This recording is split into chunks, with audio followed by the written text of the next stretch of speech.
What's up everyone, Swillow here, and today we have a game overview for Berserk Musou, also known by its localized name as Berserk Band of the Hawks. So let's get right into this. First up in the game modes, we have Story Mode. The Story Mode in this game is so much fun. I enjoyed it a lot. It's pretty long at around 15 to 20 hours. It uses a combination of scenes from the anime, the movies, and some in-game rendered scenes. Uh, I think the story mode's pretty cool because it doesn't just follow one format of Berserk. It will have some sequences that were only in the manga, for instance. So they do a really great job of picking and choosing what content of Berserk they want to present and how they present it. And there's a good variety in the different styles they use so that it doesn't feel like they're relying on one format too much. So let's go right into this. There's 46 missions. What's really cool about this game that I feel like you don't get a lot from Musou story modes is the build up, the big build up. Guts starts as a very simple character, and as you continue to progress through the game, your gameplay options build up and open up considerably till by the end of the game you're a very powerful character. And I enjoy that build up. It gives it more of a standard action game feel. Whereas I feel in other Musou games, most of the build up is kind of something you do on the side once you've finished the story mode and you're just doing side grinding. But the story mode here, it builds Guts up to be a really good and strong character, and it opens up the gameplay options a lot. Okay, so in between missions, you're gonna have these little dialogues. This will either just be basic chat scenes or events, actual events. These just give a little insight on personal stuff as well as maybe stuff related to mission you just complete or missions coming up. So that's cool little something that adds to the storyline. Within each mission, some missions you can collect behemoths, and that's pretty much it. It's straightforward. You just play through it. It's a lot of fun. Like I said, there's a great amount of build up in it, both story and gameplay wise, as you would expect if you know the Berserk series. Next up we have free mode. Free mode is story mode, except you can freely choose whatever stages you've completed in story mode and use any character you want. Eclipse mode is kind of the meat of the game after you finish story mode, which I will go over that mode after I go over these other modes. Here we have gallery. The gallery it's a gallery, but it's a good gallery. It's going to give you lets you see things like the character models, the different costumes you have. You can rotate those around and check those out. You can see like key story information, watch event scenes. You have your music player. You have your equipment, which is my favorite part. You get to see like all the stuff you've unlocked equipment-wise, items, sub-weapons, accessories, horses, all that stuff. Pretty cool. It's a gallery. It gets the job done.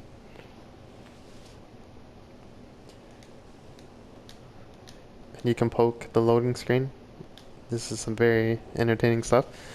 Alright, so now we got options. Options pretty straightforward, but we got a couple of important things in here. The difficulties. Easy, normal, hard, and hell are the 4 difficulties. They're all unlocked from the start of the game.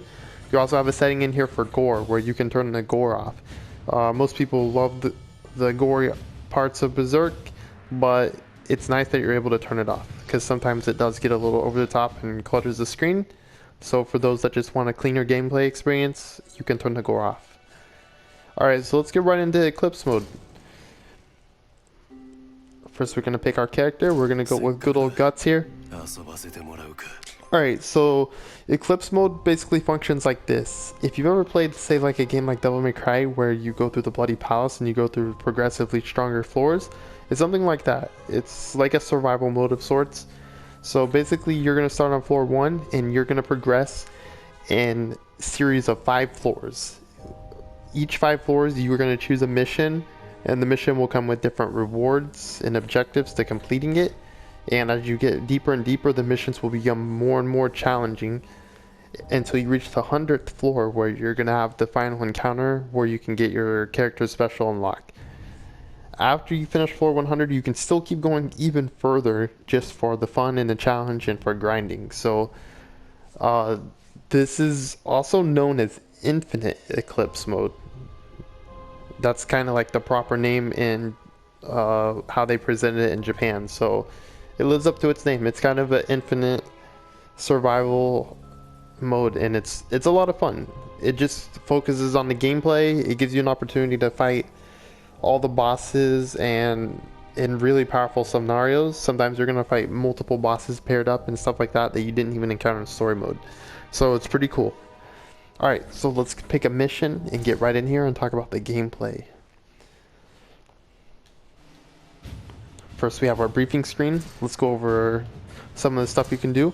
You have your shop where you can buy accessories and materials. Sell, where you can sell your accessories and materials. Enhance. Enhance is where you can take accessories you found and you can use materials you bought and or found, and you can upgrade skills.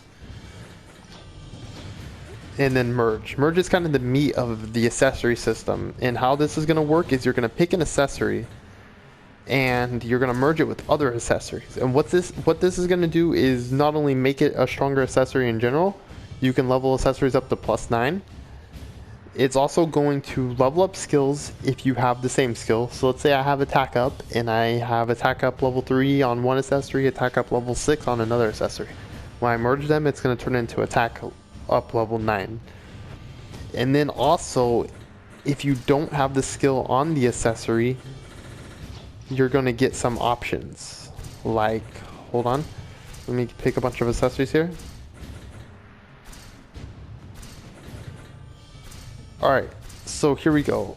I have more than 4 skills across all the accessories I just combined, so I can pick what 4 skills I want to actually transfer to the final product. And there we go. I just merged this to get that. It's going to keep the base accessory that you choose at the top here, and then all the other accessories are going to transfer their skills over to that base accessory.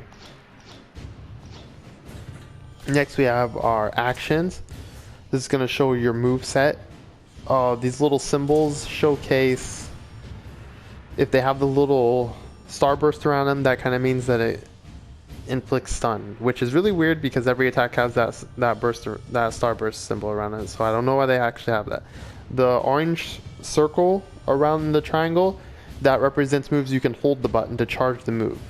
The green shield is another interesting one that I have not seen. It basically means the attack completely negates guard. You can't guard it, but I've never seen an attack that has that property, so it's just there. And then the purple shield at the bottom means that it will cause guard break. So if the enemy's guarding, it will break their guard. Alright, so let's get into this mission and go over some gameplay. Okay, so if many of you probably already know, but this is based on a modified version of the Pirates Warriors engine, which means that it uses a step system. And I'm gonna go over your basic controls right now. You have square for your regular attack string. You have triangle for your charge attacks. You can of course press triangle at different points of your regular string to do different finishers.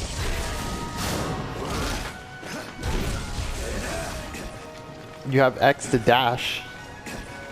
Just pressing it will give you a dash effect. Holding it will cause you to start running.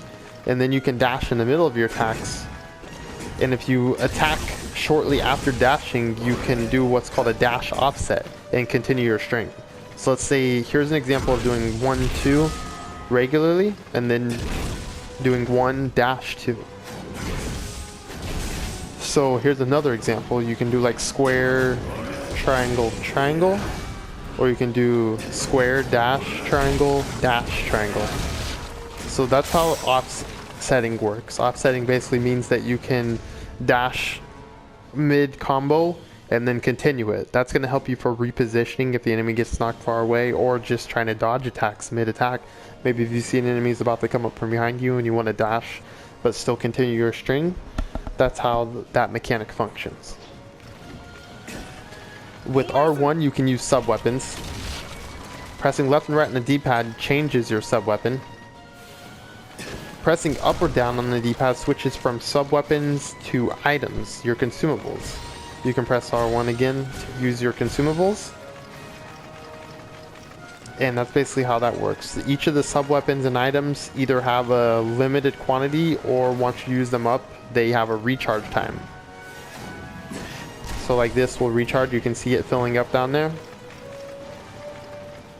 Alright, so let me get my frenzy real quick. We have frenzy here. Press circle to go into frenzy once your frenzy bar is filled at the bottom. Once you're in frenzy mode, you become immortal to damage, you don't take damage, and you also get enhanced effects, like some characters will get bigger hitboxes, multi-hits on their attacks, but just stronger in general. So frenzy mode is an exceptionally strong mode. And as you see on the left, I just built up my special meter, the little orange dagger sort of thing. When you're in frenzy mode and you fill up your special meter, you can press circle to do your actual special attack. So there we go, we have our special attack. When you do your special attack, you will still be in frenzy mode, so you can continue to get multiple specials within that same frenzy mode, which is pretty cool. I've gotten like 6 or 7 specials before. If your character has a transformation, once you fill your special attack bar up, you can press R2 to transform. So here we go, we got our transformation. The transformations are extremely powerful, but they have a more limited move set. So you kind of just want to pull them out when you want that really quick and easy damage. And in a sense, they're almost kind of overpowered. But like I said, they have a limited move set compared to the regular characters, which somewhat balances it out. Okay, so going on to other stuff, we have L1 to guard. While guarding, you can step different directions of your choice. You can hold L2 to call your horse. On the horse, you got basic attack, you got stomp attack, and you got your charge attack.